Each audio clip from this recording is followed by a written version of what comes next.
Everybody's just firing. Bobby Boy, Sam Crowley, every day is Saturday.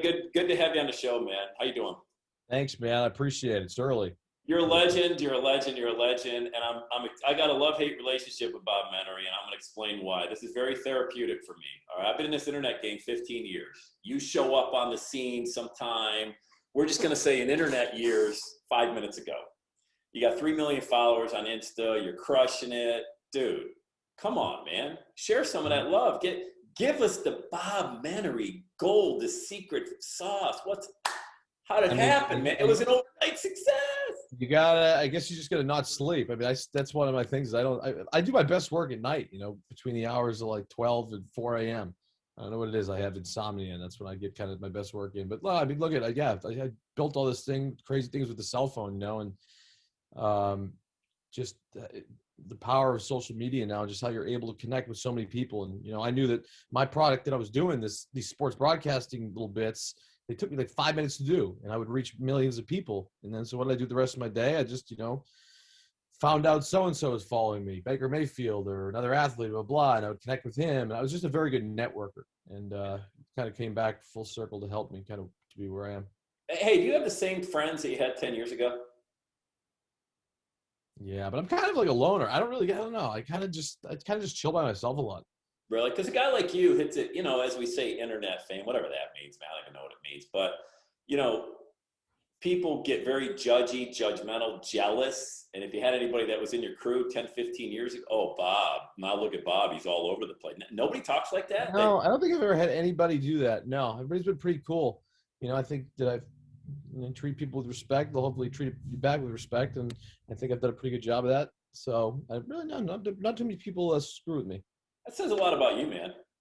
Like that you kept a circle, an inner circle, of people that are still with you, that were with you 10, 15 years ago when you weren't, all over the internet. You know what I mean? Yeah, it's definitely been a pretty wild ride. And like you said, it hasn't been that long. I mean, it's probably going on, 4 years now since, going from where I was kind of like a rock bottom point to just kind of where I am now, which is a rock bottom point, but no, no, but just kind of, it's been good. It's been a good run. I heard your interview on Ed Milet a while back, and so I'm not going to ask you, all the questions that you would normally get asked. But the one thing, and I just share this, dude. I know you've been asked this 1,000 times, but it's just so fascinating that video that went viral of you doing that, the quick promo in the restaurant. Just talk about that for 5 seconds. I know you get asked 1,000 times, but it's so fascinating. Take us back to that night. What happened? The video that went viral, the first one. Yep.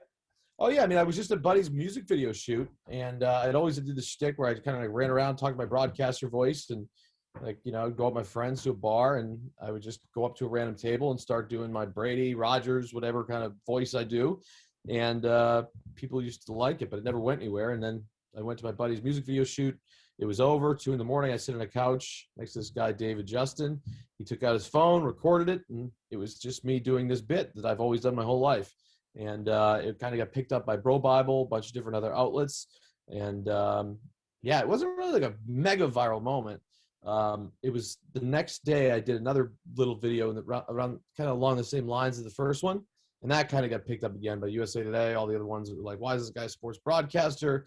Blah, blah, blah. I had 316 missed calls. It was nuts. So I experienced fully what it was like to go viral, kind of just be like overnight success. But let's say an overnight success, because no success comes out of anything that happens just like that in one day, You have to kind of build on it. But I remember kind of when I hit, as cheesy as it sounds, I remember when I hit 10,000 followers, for some reason, like a light bulb clicked on. I'm like, I got something here, and then it started growing. My numbers were growing really, really fast early.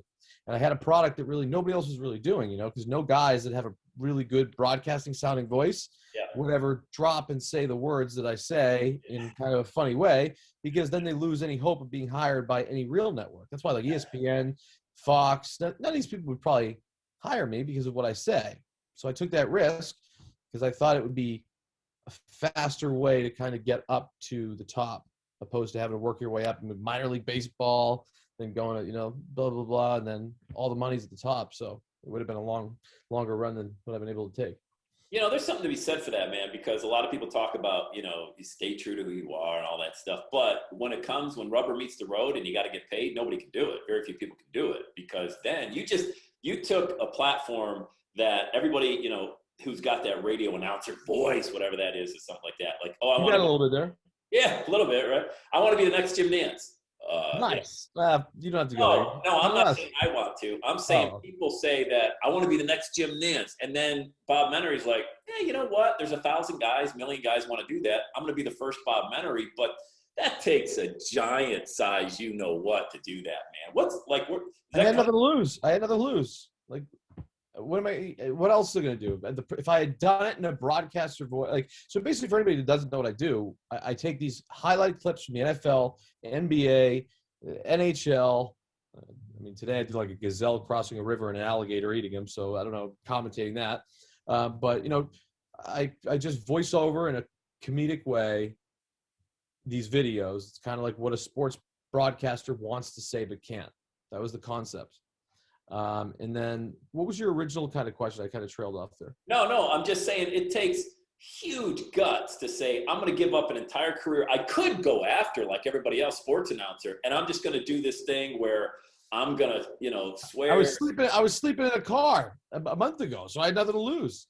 I mean, what you know, and then I was like, the process seems too long to try and go get a job at minor leagues and make, no, 25,000. I was a gambler. I mean, I set the bar high. I like to take risks, and I wouldn't even call it a risk at that point because, like I said, I had nothing to lose. So, and I did it early enough, and the videos and the traction was enough that I realized that it was working early and fast. You know, I was growing 20, 30,000, 40,000 followers a day. Excuse me, at one point. Yeah. So, yeah, I mean, I kind of just do early, and then I'm like, it was in my head, like a light went on. I'm like, nothing. This is the tunnel vision. This is where I'm going to stay. I'm going to stay in this lane. And I'm sure you got feedback, dude, what are you doing? You're off the rails, man. All the time. Yeah. My dad's like, you're ruining any chance of getting a job with any real company. And I'm like, yeah, I know. That's kind of the point. I'm playing the opposite. You know, it's like anything else. It's like what Portnoy does so well. He kind of plays, you know, the controversy and all that stuff that comes out. He plays it well, you know, you play the opposite of it. Do comments ever impact you that you get online, negative stuff, any feedback? I mean, it's easy to say I got rhino skin and they don't bother me. Do they really just not bother you? Or no, not at all. I really don't care. But the ones that I mean, I've definitely told a couple like 9, 10, 11-year-olds to F off, and then been like, what am I doing? I'm fighting with a teenager. But it never bothered me. You know, I'll usually just give it right back to them, the trolls. But I'll tell you what, we have like my audience that I built. You got a great audience, dude. They are so extremely loyal and just awesome and like chill dudes, and like, because I meet all these guys. I like literally, you know, if I go out and somebody says hello to me, I'll sit down, have a drink with them, of course, you know? Yeah. And sometimes even more, go out partying for the remainder of the night. Yeah. But yeah, you know, and I credit that a lot too. I was very, very, you know, engaging with anybody that DM me, and I still am today. I'll spend sometimes 4 hours straight just responding to people and talking to people, and you know, because appreciating that the reason why I have any sort of success today is based on that they clicked a button and were engaged in my content and have been following it. Yeah, which a lot of people don't do. They made the follow up, the comments, and things like that. They just go through and just look at heart. Now there's a tricky medium there too, because people draw a lot of their self-worth from how many followers they got and how many heart buttons and things like that. And that's a little dangerous. So like some 15, 16-year-old kid wants to be the next Bob Menery. That's kind of tricky, wouldn't you say? Because you're gonna find your self-worth in a lot of those heart buttons. I mean, look at whatever kind of thing you're trying to do, whether it be TikTok dances or broadcaster voice videos or whatever is, you know, I mean, first of all, you just got to be the hardest working person out there that's doing it harder than ever. You got to be up early. You got to be nonstop. Like I was psychotic with this and still am today. You know, that's the reason why I don't sleep a lot. I'm so obsessed with you got to love what you do. And I love what I do. You know, I remember a story. It's funny is like, you know, back in the day, early on, I had that product of, you know, calling, I think it was a Green Bay Packers football game. And I really wanted to get it up on there. I didn't care where they posted it. Didn't have to live on my page, but I just wanted to get out there. So there was this Green Bay Packers fan page, and I DM'd the Green Bay Packers fan page. I said, hey, I got this like product that I do that's, you know, these videos. You mind popping it up there? And he's like, yeah, can you give me a call real quick? So I give him a call. It's like, hello? It was some 11-year-old kid answered the phone. And I'm like, hey, how you doing, man? I'm Bob Menery. You know, I was thinking maybe you could put this video up. I think it's kind of funny, whatever. He's like, yeah, I watched it. I didn't think it was that funny. We're going to pass. I'm like, oh, All right. Well, thanks for your time. And so you look at kind of like where that was, and now kind of the people that we're engaging with and deals that I'm setting up, behind, closed doors. It's been pretty cool. How far we've come. Now you've been up, you've been down, up, down, up, down. What's your thoughts? You have a fear of failing at all, like hitting rock bottom again? I mean, does that ever cross your Yeah. I mind? mean, of course, and yeah, definitely. I mean, it absolutely is and it's very easy to do too. You come, I come from an addictive personality, different things and whatnot. Not afraid to admit that, but I've the good news is this stuff that I do, I'm so obsessed and love it that it takes away a lot of those times where, I have the need to try and do things that aren't really the best for me. Yeah. But yeah, I mean, I'm not afraid of it because I believe in my head. I'm so confident in, my abilities that I could find a way out of it, if I did go there, Yeah. so I'm not fearful at all of that at all. I say that all the time, and I go to Home Depot and grab like a zero-turn mower if everything just went to hell in a handbasket and just Right. mow Yeah. it off or something. That's it. I'm chill. I mean, like I said, going to sleep in a car for 2 months straight is definitely, 28 years old. Now you kind of go to all these places where they put you in all these sweet, nice hotels, and it's like I don't need it. Oh, you don't? No, I get that impression that you don't. Like, I think that's why you vibe so well with the people that follow you is because I think in any brand, you got to be able to relate to the person. You know, 100%. you don't And use. by the way, everything what I try and do too, I studied acting and all this stuff, so I'm like a little about the arts and shit. Oops, sorry, but the Yeah, art of all of it. But I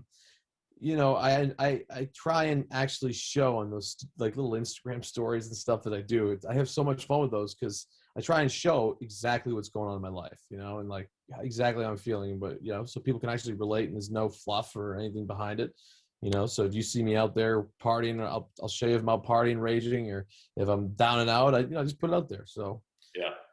try and stay as real as possible on that thing because it's hard to kind of right now. You don't got any like Truman Show fears where your whole life's just going to show up and everybody knows everything about you and Nah, I'm good. And what about this cancel culture we got going on around here? You're not a guy that really has to worry about that because you pretty much said everything so far that you have on your mind. I can't imagine anywhere you go in the future is gonna put that in jeopardy. But you got Major League Baseball moving out, getting into politics. You got all these people, and I'm not asking you to talk about politics at all. I'm just Yeah, saying. whatever you want. I'm open to anything. Well, some people are kind of funny about that because I'm fine. I'm open to talk about anything. You're good. I mean, what do you think about Major League? Well, let me just ask you, what do you think about Major League Baseball pulling out of the All-Star game in Atlanta? So here's the deal. This is how dialed in on my phone I am, and I should know this. What is the gist of the story? Well, the Georgia voter laws have been, according to one side of the political aisle, the Democrats feel that the voting laws are now too strict in Georgia. They're a little bit discriminatory. So Biden got involved and said that Major League Baseball should pull out. Major League Baseball chooses Colorado, which has the same, if not stricter, voting laws. Major League Baseball moves the All-Star game, unprecedented, out of Atlanta, Georgia. 8,000 hotel rooms the next day get canceled. Yeah, see, I choose to I pick my battles. Where do I want to focus do I want to focus my energy on that story? I think there's more relevant things going on in the world that are a bigger deal. So what I'll do is I'll look at see that story for 2 seconds. I'm like, nah, I'm not gonna worry about it. So that specific story alone, don't know about and don't really care. That's amazing because that's focus. Like that shows a guy that sleeps very little and gets in his business, stays in his business, and stays focused on his business. Is why he got 3 million followers. Yeah, I mean, there's a lot of cool stuff we do behind the scenes too. Outside of the followers, it's pretty fun. Like right now, I'm actively working on getting Josh Gordon back in the NFL, getting him reinstated. I saw that. Yeah, talk a little bit about that. What's going on with that? So, I have part ownership of this arena football league, the FCFL. It's a fan-controlled football league, and our team is called the Zappers, which is zapping is kind of partying for anybody that doesn't know. And we had kind of when they came and talked to us, I'm like, what is the concept of the league? They're like, well, it's 7-on-7 arena football. I'm like, well, who's playing? They're like, well, these guys kind of never made it to the NFL, trying to make the NFL, kind of back and forth. I'm like, well, then who's watching if nobody knows anybody? And they're like, well, blah, blah, blah. So I'm like, we got to get some guys that are a little edgy, rough around the edges. I kind of wanted to build some character to each team. There was 4 teams. And so I went and flew down to Scottsdale, played Johnny Manziel in a high-stakes poker game. If he lost, he had to play quarterback for us. Manziel lost, and he he played quarterback for us. And then Josh Gordon, the Seahawks had just dropped him. And I said, you know what? I'm going to pick up the phone. I'm going to call Josh Gordon. I picked the phone and called Josh, and Josh was like, look, you know, I love the game of football, and I would love to come down and play. And I'm like, that was easy. We called the guys, and they set up the contract. So talked to Josh. He was, from start to finish, like really over, above, and beyond, like a really great guy, like the complete opposite of what the NFL had made him to be and whatnot. And I was like, God. So I flew down to the stadium, met him face to face, started talking to him. I said, Josh, look, here's the deal. I know you're passing all that. I'm like, you just give me 3 weeks of like just doing everything, go whatever for me. I'm like, I will do anything in my power. I don't know what that is. I don't know if I know how to do this, but I'm going to try and get you back in the NFL. Because I go, you don't belong here. This is a pit stop along the way. This is to keep you in shape or whatever. And, you know, we gave him a little tiny piece of the league and the team. And that's it. 2 games. He played like literally just too perfect. Scores 32-6. He's contractually obligated to play 2 or 3 plays. He played the whole entire game. Didn't need to, you know? So season ends. I'm like, oh God, I forgot. I made a promise to Josh Gordon. I called Josh. I'm like, Josh, who's like, you know, repping you right now and all that? And he's like, you know, look at this guy, but he's not really doing anything for me. Like he's just, everybody gave up on him. I mean, think about it. 6 suspensions, all for, you know, marijuana, and which is a very controversial topic right now. The NBA just kind of decriminalized it, and they're not testing for it, and the UFC as well. So UFC was first, actually. And I'm kind of dragging on here, but go ahead, man. Yeah, but you know, so I was like, I'm all in. So I'm gonna do everything I can. So I flew down to Seattle. He's in the best shape I've ever seen him. I mean, Josh Gordon is ultimately, at the end of the day, the best wide receiver to ever play the game. Problem is, he couldn't play the game a lot because of these things that were set in place by the NFL. Yeah, he violated, you know, league policy at the time. Great, he should have been suspended at the time. However, now with the world transitioning a little bit, let's get rid of some of those suspensions and get him back in the league where he belongs, you know? And so you got to go through a whole system. You know, right now he's facing 6-7 months of suspension. So you got to go to the NFLPA, and I'm using every single person I got at the high ends to try and work this angle. And I think we're looking good. So if we can get that done, that would be a pretty amazing feat for the resume there. Hey, good for you, man. I mean, look, that's a story of redemption in and of itself. Do you have more of a heart for the Josh Gordons of the world because of your own story, or do you think that was I don't want to get too doctor?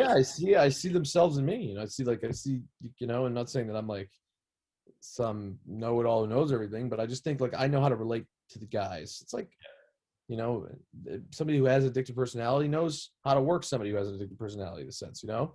Like it's hard for somebody to relate to these buttoned up NFL guys, fancy suits, and trying to talk sense into them, you know, certain way to do it. And so that's what I think that me and Josh just right away clicked and, you know, hit it off. And we're in a great place right now. We've been putting in all the work day in and day out, and just baby steps to try and do the next best thing to get him back in the league. Do you get hit up with 3 million followers on Instagram? I haven't talked about TikTok yet, but do you get hit up a lot by other people wanting you to manage their social or coach them or get paid to do any of that stuff? There's a lot of, I mean, I get all different stuff, you know, like some people will ask me for advice, and some people will troll me. Some people will, I mean, you get all sorts of things, you know? It's, I mean, like, well, that's not like something you're looking to do down the road, is like the Bob Menery social media agency, learn how to get followers. No, I mean, cause I think it's more important than followers, but, monetize. Yeah. I think I'm trying to find, actually, I'm going to give you a little game here. Yeah, go ahead. I'm going to show you my last 3 DMs. You asked what's in the DM. So let's go. I'm going to go to, so first of all, it's 99 plus requests on the right. So that means a lot of people. My last 3 said, hi, Bob, my name is Alex. I'm from South Africa. You don't want to miss out on this commentary gem. He sent me a video. The next one was, make this a post. The next one was, what you got for ideas for a local real estate company. You know, so you get all different stuff. Yeah. Yeah, those are waters. Did you read all your DMs? Those are tricky waters, those. I'm pretty. Yeah, I have a little OCD in me, you know. So I definitely keep an eye on every single one, because you never know. You know, I've had some that I almost kind of passed through that have ended up being really, really beneficial to, you know, things I was doing. I'm a father of 4 girls, 20, 16, 15, and 6. You know, all over the gamut. Got a daughter at the University of Cincinnati. Got a 6-year-old, and both kids in between. Your dad sounds like, and I know because I follow him on Instagram as well. Hell of a singing voice, by the way. He's a legend, man. He's a Yeah, talk legend. about your dad. What does your dad currently do? And then I want to follow up with a quick question. What's your dad currently do? Is he So still my dad is, well, I bust his chops a little bit. I say he's completely lost his mind, but that's me being a son joking around. He was a street salesman, Northwestern Mutual, and sold life insurance for 30 years. And kind of, I think I got all my street smarts and all that ADHD, crazy wild energy too, from him.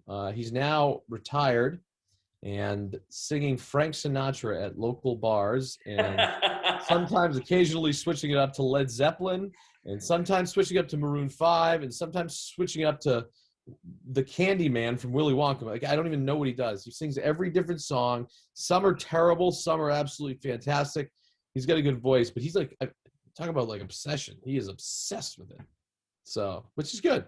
My mother hates it, but That's every middle-aged guy's dream, is to sing Frank Sinatra, Led Zeppelin. That's quite a spectrum of, and Maroon 5. That's every the ladies kind of checking him out too at the bar. He's got a little swag. My dad's got swag. Identical to Robert De Niro. He looks exactly. yeah. He's got a good voice. It's not like I've seen him on video and it's a bad voice. I mean, it's not like somebody in the shower.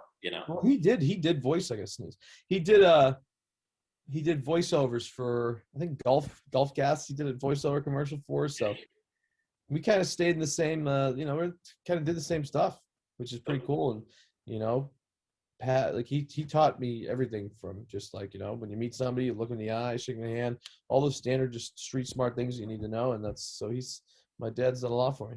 Was he right there with you when you were going through your really tough times as well? Oh yeah. He's never ever turned his back. Neither's my mom. They were always, he had to come back at 28 years old to their downsized 2-bedroom apartment, broke. It's normally, after going back and forth and trying to succeed and failing, you think at some point they're like, no, the door's not opening. You're going the other way. But they welcomed me in and they allowed me to scream in their apartment and make funny clips. And, Mom, it's the fourth quarter with 2 minutes left. Can you keep it down for a minute at 28 years old? And screaming at the top of my lungs that Vinatieri missed the field goal wide right and his bleep fell off and all that. Oh my God, man. That is like that's a great movie right there. That's just that. I'll tell you what, it literally, it is a movie. Dude, that's amazing. So, as a parent, as I was saying, my kids are on Instagram and TikTok, and they think, some of them, others don't. But I mean, any kid wants to be able to leverage that for monetization purposes down the road if they can. I mean, I would imagine your mom and dad would have been supportive, whatever you said you were going to go do, and still are supportive of you. But then there's got to be this other parenting voice that says, hey, make sure you get your, be realistic about this and stuff, But I get the sense that you kind of modeled your dad in a sense that, hey, man, I'm going to go live my best life. I'm going to put my cards on the table. And, I want to at least be Bob Menery. I don't want to be a someone else, Yeah, I mean, I think it was very close to the breaking point, though. It was at that point where, there's only so long you can really go and chase these things and try and do these things. The thing with me, though, I wasn't even really chasing it. Like this dream of being like funny and famous and whatever, because I wasn't doing anything. I went out to be an actor and a comedian in LA, and I had so much fear. I had like a lot of fear of doing stand-up comedy. So sometimes I would go to the clubs, walk in, put my name in the list. They would get closer and closer and closer, and I would just run away. And I would like literally, I had fear, and the fear goes away, once you start having little accomplishments and like things start to go for you. You get more confident and. But I don't know if I could do stand-up now. So I'm thinking about that. It might be. I thought about doing it about 8 years ago, and I bailed. I was in Buffalo at the time and just bailed. I mean, nobody would have known. Now I'm at the point if I do it now and I bomb, I'm getting reamed. So I got to, And that video's all over the internet once you. Oh yeah, I'm done. You bomb, So that's not. I mean, 5 years ago you could have done it, got away with it, and said, "Hey, I tried it." Now, maybe not so much. Hey, after you caught fire online, when was the first time you walked into a room of something, whether it was an award show or an interview, and thought, what the hell am I doing here, man? This is not real. Was there a time you looked around and said, I don't belong in this environment with these people? Yeah, I mean, I still think I don't belong in areas with these people. That's the thing. I mean, like, it hasn't settled in. And like, when you say what hasn't settled in, I don't even know. It's been all a blur, but definitely Michael Rubin's invited me to a very exclusive party at his rooftop in New York City. And I walk in And I knew there was gonna be some pretty cool people there. The invite list was capped at like 150 people, and it was just all stacked with A-listers: Jay-Z, Gucci Mane, Robert Kraft, Ryan Seacrest, Leonardo DiCaprio, which I have a story about after. Um, I mean, I think everybody was there, and then Bob Menery and my sister. I'm like, what am I doing here? Yeah. And just getting starstruck every minute, and Go the other. and that's why I went to the I was a big Leonardo DiCaprio fan. Never had a chance to meet him ever, and I remember I was walking to the bathroom and take a look to the right and do a double take, and he's right there, and I'm like freaked out. I'm like, DiCaprio, oh my god, I want to be an actor, like whatever. Like, and think about it, this is a party where like nobody would normally do this and like be fan struck by somebody because they're all used to it, you know. Yep. And so Leo kind of just looked at me and was like, you know, he had to be nice because he didn't know who I was. He probably had to say, this kid's like either really important or he's like Michael Rubin's cousin who's a little off, you know. Yeah. And so yeah, just totally embarrassed myself there. And but that was definitely cool. Saquon Barkley was there. I mean, everybody it was a lot of fun. But yeah, I mean, it constantly is like, I mean, playing Steph Curry in golf, playing Phil Mickelson in golf, and it's nuts. It's nuts, you know. But I set all that stuff up, you know. So it's not like it just I worked hard to like reach out to these guys and stay persistent, but not too persistent, and, on arranging these things and 6 degrees separation to meet this person who I can meet this person who can get me to that person. And, you know, I always play like a game sometimes with, you know, a couple buddies or, you know, some Aaron or who guys work for me, is I'm like, all right, who would we want right now? Who we want? Like Denzel Washington would be cool to have on the podcast. I'm like, all right, 15 minutes. Let's find a way to get him. You know, we'll do a little game where we see if we can get Denzel Washington in 15 minutes. Now, a lot of times we're failing, you know, and whatnot, but you know, I built a pretty good network now where I feel I can get to anybody at any time, and you know, I'm a respectful, hardworking dude, and these guys see that, and that's why I end up kind of where we are. So. Yeah, man. No, I get that. I felt that same way about I don't belong. I still feel that way even after, you know, all these years of doing it. I remember when it hit me, and I just want to share this because it resonates with everybody at every level. I was sharing a stage with Tony Robbins at an event in Toronto. 18,000 people are there. And I am from a small town, Bradford, PA, 8,000 people, ex-stutter, 20 college credits. Most of them are gym and health class. Like should not be anywhere near a microphone. You know? Same. Don't feel bad. I know. And so I was in a breakout room. I wasn't on the main stage. It was Tony and Pitbull, and it was just and me. Like, what the hell? And I got up there and I remember I texted my wife. I said, I can't be here. She right. Goes, you've worked your whole life. You should be with Tony Robbins. I'm like, no, there's freaking 18,000 people. I got it. And I almost like crap myself. I panicked, man. Yeah. And I'm not sure if that ever leaves you at whatever level. I don't know if Aaron Rodgers feels that still in the Super Bowl. He's hosted Jeopardy now, which is even better. But, you know, yeah, of course they do. I think the great ones always push themselves, but then you get there and you're like, oh, man. I think they use it as fuel too. I think that like nerves aren't always a bad thing. I think that, like, you know, I mean, now, you know, I've had times where, you know, because the worst thing is, you know, panic attacks are a real thing. I've had panic attacks before, yeah. Especially early on and stuff where they're awful, especially if they're the wrong place at the wrong time. But nerves are fine. Like, you know, live, like this, like even doing this stuff, you get not nervous, but you're just a little on edge. And so it just keeps you on your game. Yeah, I love it, Bob. Well, listen, man, I know we don't have a lot of time this morning. You're just a great guy. Hey, I'll tell you what, I'm having fun. I'm good. I'm having fun. Even if you're lying, I appreciate that. I'm having fun, my man. Hey, let me ask you a question, though, I love the Northeast culture. I'm from Bradford, PA, so that's kind of the Northeast, Pennsylvania. I know you're a Mass guy. You've been out to California. You've been to the West Coast. There's definite difference. I'm not saying good or bad. There's a difference between East Coast work ethic mentality and West Coast work ethic mentality. Would you agree with that statement? I'll tell you what I love being on the East Coast. You know why the reason I love being on the East Coast is? What? It's Monday. I'm up at 5 a.m. It's 2 a.m. in LA. I get 3-hour head start on them, you know, and I really, because I always felt weird. I don't know why that stuck in my head. Yep. You know, if I wake up at 9 a.m. in LA, I'm like, shoot, New York's already noon in New York. They already started their day and whatever. And so, I mean, East Coast is a lot more fast paced. I think in LA, there's a lot more distractions and whatnot. And I'm actually looking to get out of LA. I've kind of purposely just not gone back there. It's just not my vibe. Between those two places? I mean, I left 4 months ago and just never went back. You know, I didn't really see the need. I think now where the world's going is you can kind of, it's good and bad, but you can kind of do, especially my business, you can kind of do it from anywhere you are. Yeah. in the world. That's the beauty of it. So like right now I'm just at, an Airbnb in, hoping to buy a little piece of property out here soon in Boston. And just chilling, but being able to be effective from a random Airbnb in New Hampshire. The Yeah. same way. The thing in LA though, there's a lot of people that are doing the same thing there, all in a compact space. So it's easier to, shoot down the road 10 minutes, be face to face with somebody for a meeting and get something done, opposed to, calling them up on the phone or something like that. So Now, do your parents still live in the Northeast? they all live, my brother, sister, and parents live all within a mile of each other in Newburyport, Massachusetts. They could move anytime they want to a warmer climate. All they got to do is just hop on a JetBlue flight for $40. Yet they stay in the Northeast in those brutal winters. Why do you think? I don't blame them. I don't blame them. Who the hell wants the same weather for I don't. No way. I like the four seasons are great. You appreciate it. The fall, spring, fall is my favorite time of the year. I love winters in New England. It's freezing, but there's nothing better than just chilling, knowing like a nor'easter's coming in. You're trapped in the house for 2 days, and you're just kicking it with some cocktails and watching some football. Yeah. When you were a kid, you remember getting those, and you'd go out, and the snow was like up to here, and you grab your buddies, and you go sled ride and all that stuff. And Marion Drive we had a good crew, nine kids. We 100%.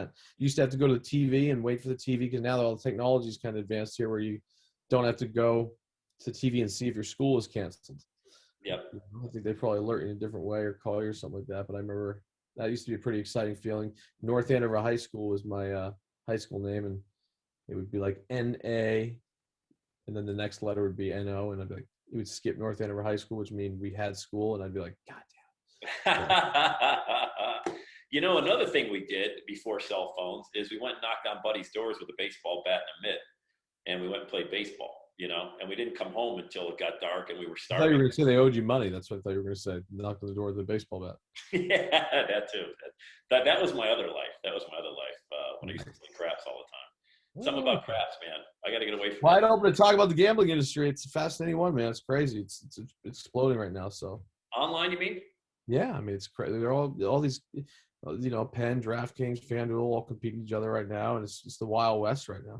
With all these states being legalized one by one, it's a massive, massive, massive industry. So, I remember a couple of years ago, Brian Zurif, really smart dude, who created Ray Donovan, produced Tiger Phil, just really understood the gambling space inside and out. Kind of was like, this is where the world's going. Start to shift your content a little towards gambling, and glad I did, because the deals are pretty juicy.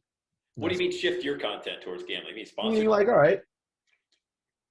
I mean, think about it. You want to build, if the world's going towards,